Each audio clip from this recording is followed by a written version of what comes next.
about. Donald Trump currently on his way to Davos. I'm sure you would have already heard his Air Force One got some sort of mechanical fault, electrical fault. He had to turn back after an hour. He got onto another plane. Doesn't matter what plane he's on. It's always called Air Force One.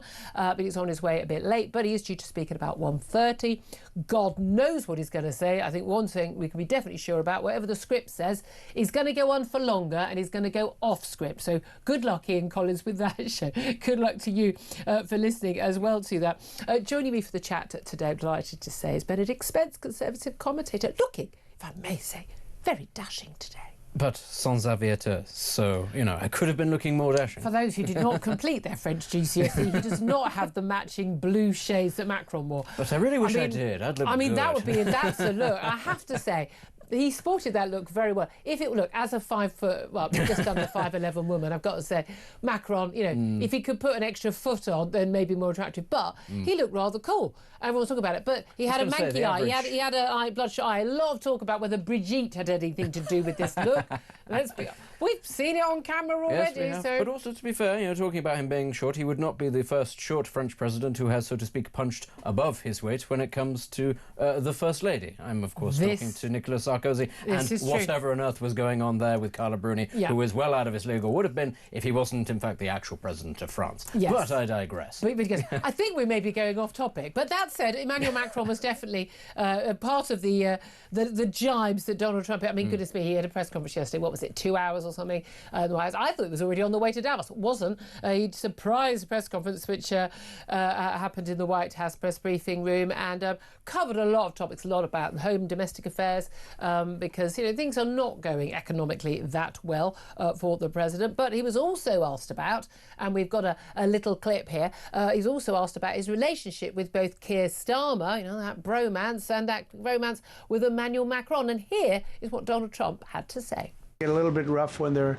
you know, when I'm not around, but when I'm around, they treat me very nicely. And, you know, I like both of them. They're both liberal.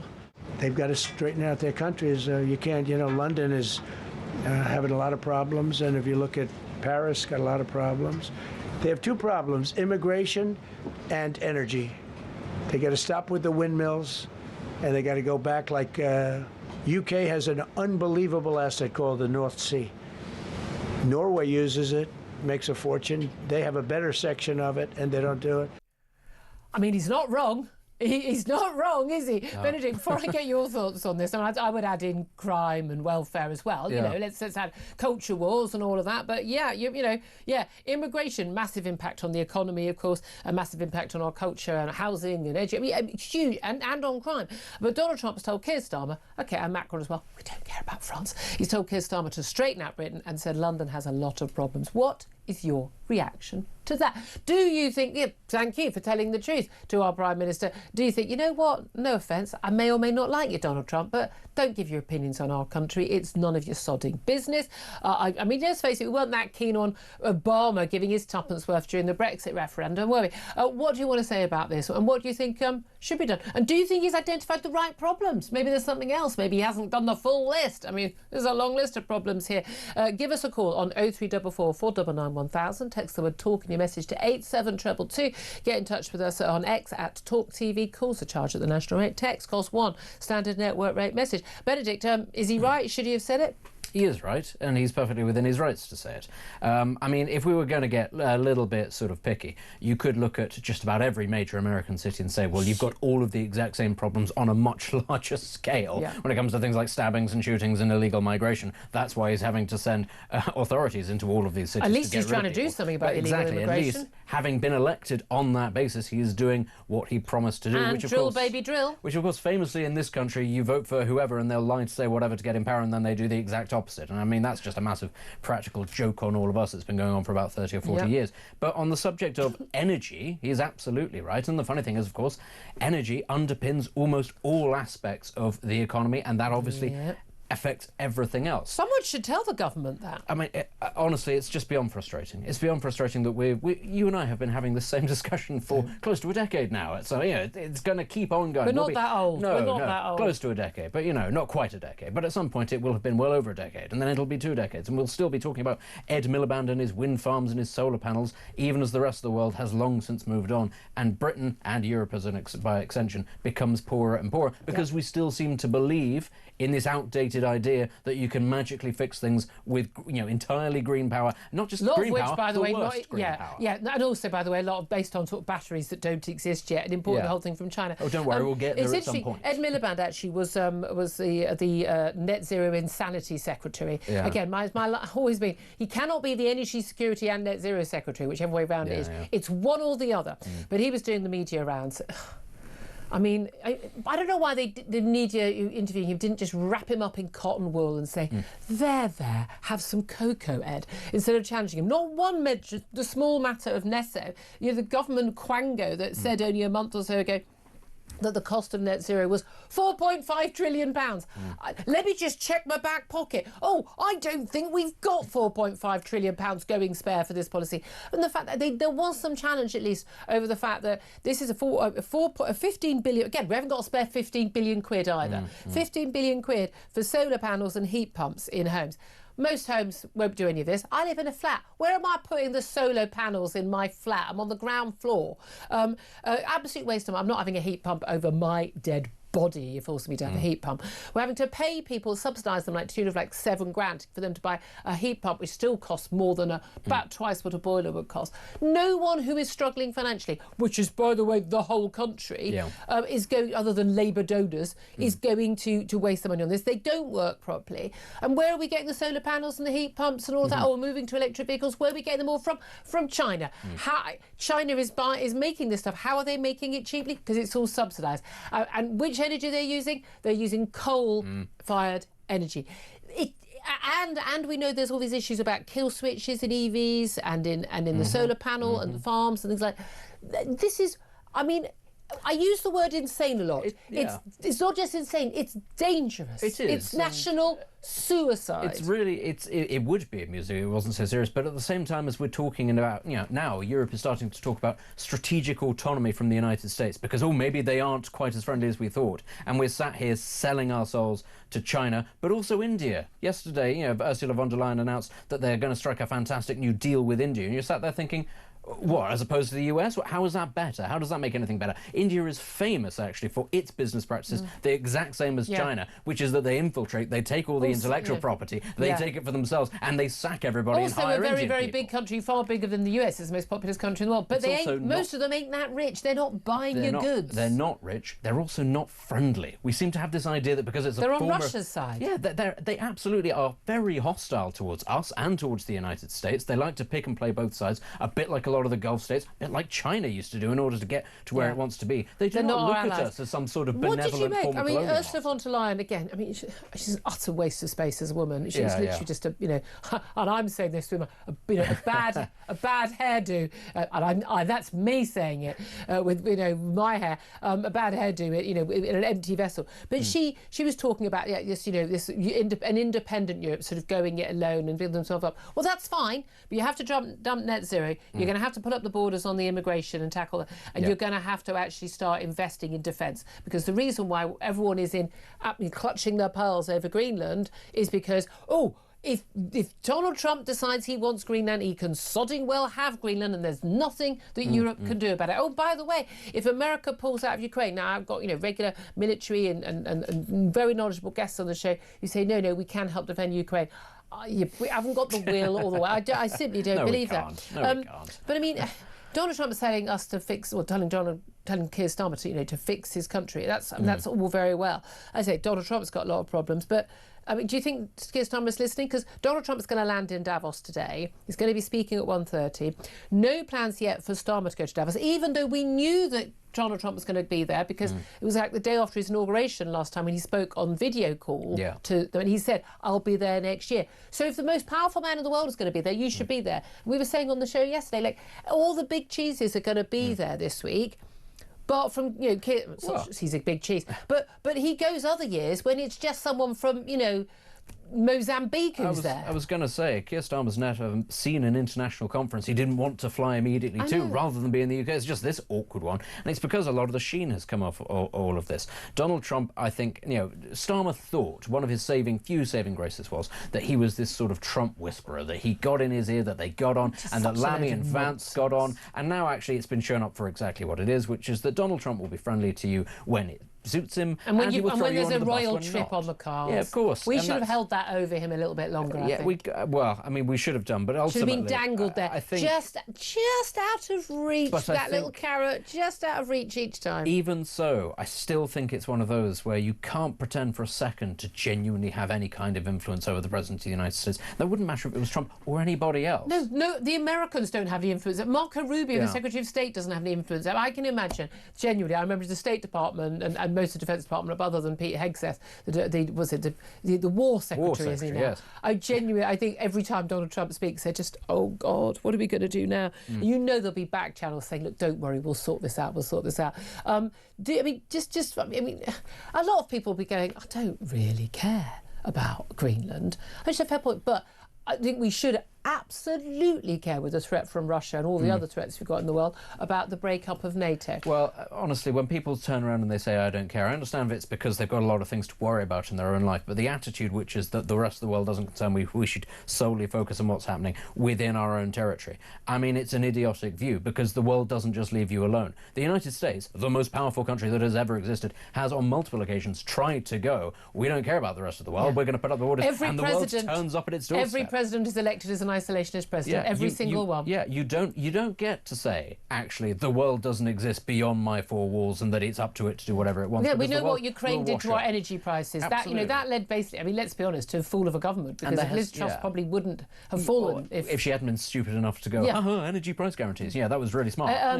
Multiple other things, but even so. Every Prime Minister of whatever party who was in power at that point would have done the same thing. They would have done, because they're already stupid. And I don't know what if else you know are you going to do? Julia, but People we keep on doing. can't afford you can't live in a one-bedroom flat and have a £4,000 energy bill. But you also can't afford to guarantee everybody's energy bills if there is literally no end to the potential. But here's what the thing. Do is you source energy from elsewhere, which, what do we have? The North Sea. It's made of oil and gas, literally. Absolutely. That's the foolishness of all of this.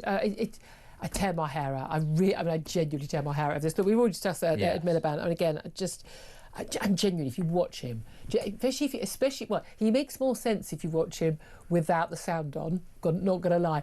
But he looks properly messianic bug. He makes more sense if you put actually dub over the top Beaker from the Muppets when he's talking. Actually, then you start to go, I see it now. I see the vision. Yeah, exactly.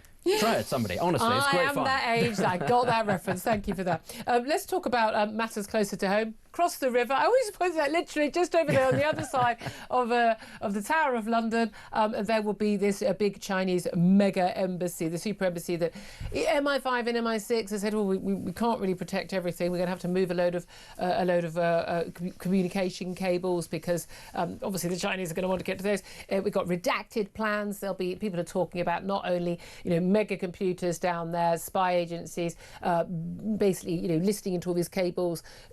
As my guest was pointing out yesterday, being able to being a nanosecond ahead of those cables hitting the city, being able to make trillions and bust our economy, cut them off at any time. Police cells, effectively Chinese torture cells, prison cells.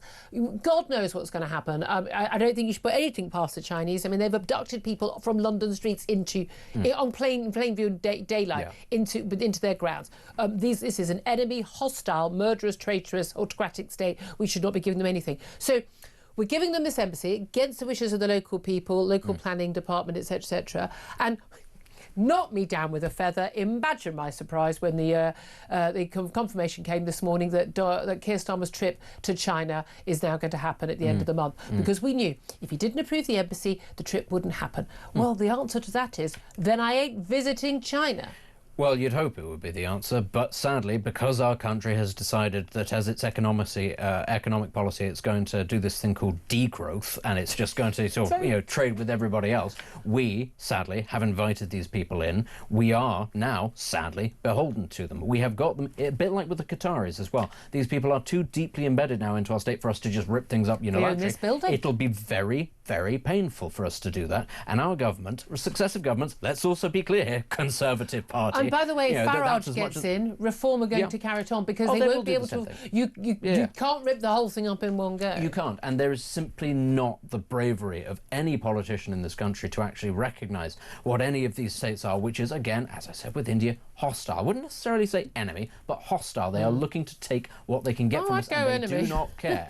Well, I mean, the key thing is, I'd say that the difference between the Chinese and, say, the Soviet Union is the Chinese are not interested in imposing Chinese communism on us, whereas the Soviet Union is very much intent on world domination. What the Chinese want is to control their entire sphere of influence and have enough leverage over everybody else to make sure we can't interfere with it. Here's they want to be able to twist our arms. Something that nasty autocratic states do is they either don't have elections or they fix elections. Well, it's fascinating here. You know, Lisa Nandy, the Culture Secretary, apparently saying that a Farage government would be fascist. Now, I think everyone should stop using stupid words that they don't really understand. I don't like people saying Holocaust, genocide, fascist. If it's not actually that thing, don't use those words, don't cheapen them. We've got those words for a reason because they're supposed to actually explain something. But I mean, what do fascist governments do? One of the things they do is they're not keen on democracy. They're not keen on elections. Yes, the Nazis got in through an election, but then they fixed things so it didn't happen again. But Reform UK has now got the legal go-ahead for a legal challenge. It's going to be until next month against Labour's plans to cancel those local elections in May. Almost 4 million people are going to miss out on those local elections. Very interesting. The Commons speakers, Lindsay Hoyle, who of course was originally a Labour MP, he becomes neutral when he's the Speaker. But he has said he thinks that local elections should go ahead. There's no doubt at all, this is just an outrageous attempt to subvert democracy. No one believes for a nanosecond that if Labour were ahead in the polls, that these councils would, most of them being Labour councils, but there's some Tories as well and some Lib Dems, that they would be just amazingly unable with all the changes and the bureaucratic changes, all that paperwork, to be able to hold an election. And the argument that, it's expensive to do it and then they'll just have to do it again in a year's time. Well, again, oh no, do democracy again. It's like having by-elections, for the likes of the two MPs, Jenrick and who's the other? Andrew Rossendale. Rossendale. So that they should. I told them both they should have by-elections. So we haven't got a general election for 3 years. They should absolutely hold by-elections. I've been all of my views are based on democratic accountability, and that's vital. But absolutely, Reform should challenge this. I'm all in favour of this. I think it's an absolute outrage. This is not letting people vote because they know perfectly well that they're going to be absolutely trounced in those elections. Yeah, I mean, first and foremost, I do agree with you, and I think that anybody who just throws around the word fascism should be able to quote what Mussolini wrote in his doctrine about it. At least if you think you know, then read it. Of course, though, if you were to read it, Lisa Nandy would call you a fascist. So, then it would sort of come full circle because, she That's worse than having a Douglas Murray book in your house if the police come round. Let's be clear. These people don't read anything at the best of times. They don't even read The Guardian. They just look at the headline and go, fantastic. But honestly, I would advise only reading their headlines rather than actually reading the article. The headlines are the best bit. They're the most amusing sort of way to condense the thing. But the thing is, you're right, and Reform, they're right to be, displeased, so to speak, about this, because it is that a lot of these councils are running scared. But I think, and I've always thought this, the whole point is people are not stupid. They can see what's happening. Voters who care about local issues sitting there going, well, I've got a local election coming up soon. Oh, hang on, wait, it's been postponed. They are not stupid. They can see what's going on. This makes it more likely, long term, that more people will get fed up at a local level and go, right, well, if I wasn't going to vote Reform this time, I'm really going to vote for it next time. Because if you're telling me you're too incapable to deal with this job that you've actively sought in a year's time, I'm going to go for the other people. It just makes it more likely we're going to get Reform wins across the board. And the fact that these people can't see that is a sign of how stupid they are. And in my view, we've had so many changes. I mean, again, if you care about your bins, you know me, I could do 3 hours on the bins every single day. You care about 20-mile-per-hour zones. Apparently they've now made London the slowest capital city to get around in the world. And if you care about these issues, you care about crime and things like that, you need to vote. This whole sodding voting, maybe in a general election, and only about 25, 30, sometimes 40% of people voting in their local elections. You need to vote in every election, otherwise you don't get the right to moan. I might start making that a rule. Did you vote in your local election? Then you can't talk about that topic. I do not want to limit your calls. You get to have your say, but it really does matter. Interestingly, Kemi Badenoch has become more popular than Nigel Farage for the first time in over a year. I say more popular. Her net unfavourability ratings are not as bad as his. It's a bit of a no trick, one's is as bad as Keir Starmer's. I mean, 75% of people don't rate, and we were laughing yesterday. 18% of people have a favourable view of Keir Starmer. Like, I mean, I'm assuming they're in public sector jobs. They're all resident doctors who had a pay rise. They're train drivers, or there's 1.5 million more people who've been claiming benefits and don't have to look for a job. Because you'd absolutely have a favourable view of him, wouldn't you? But interesting, Kemi's. I thought, and I wrote this in my Sun column last week. I thought the biggest winner last week from that debacle over Robert Jenrick's departure was Kemi Badenoch, because she was brutal and decisive, and and Tory voters in particular. Very happy with her performance right now. I think it gives her... I mean, it removes the only viable rival as much as anything else. So it does mean that she has breathing space. And this whole time, one of the major issues about the Tory party is a lack of stability. You know, quite aside from all the rest of it, people look at it and go, well, I can't trust it to know who's going to be the leader. Well, now you can be pretty certain Kemi's going to be there for some time. It was decisive. That's certainly true. It also means, ultimately, that the idea that there's an ideological schism in the party is gone. It's Kemi or nothing, which actually, I think, gives a lot of former Tory voters, or people who were disaffected, but who wouldn't quite be prepared to vote for reform.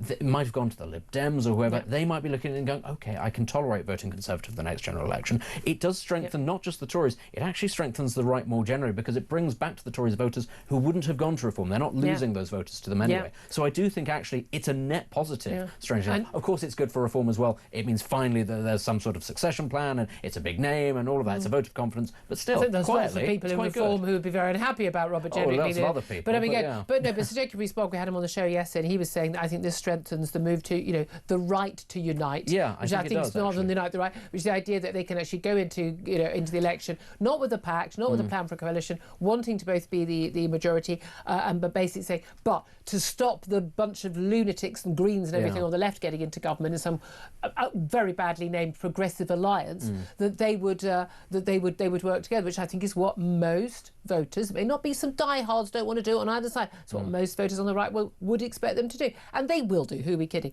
Anyway, I'd love to hear your thoughts on all this. By the way, speaking at Davos, the Chancellor Rachel Reeves says Britain will not be buffeted around by American threats. I don't know if this is which direct Muppet quote. was that? Yeah, exactly. To levy fresh tariffs as part of its pursuit of Greenland. I've been given a whole load of. I can't bring myself to even bother reading it, because it's utterly irrelevant what the Chancellor of the Exchequer says, whether she's saying it to us in a budget or whether she's saying it at Davos. Utterly irrelevant, because it won't mean anything.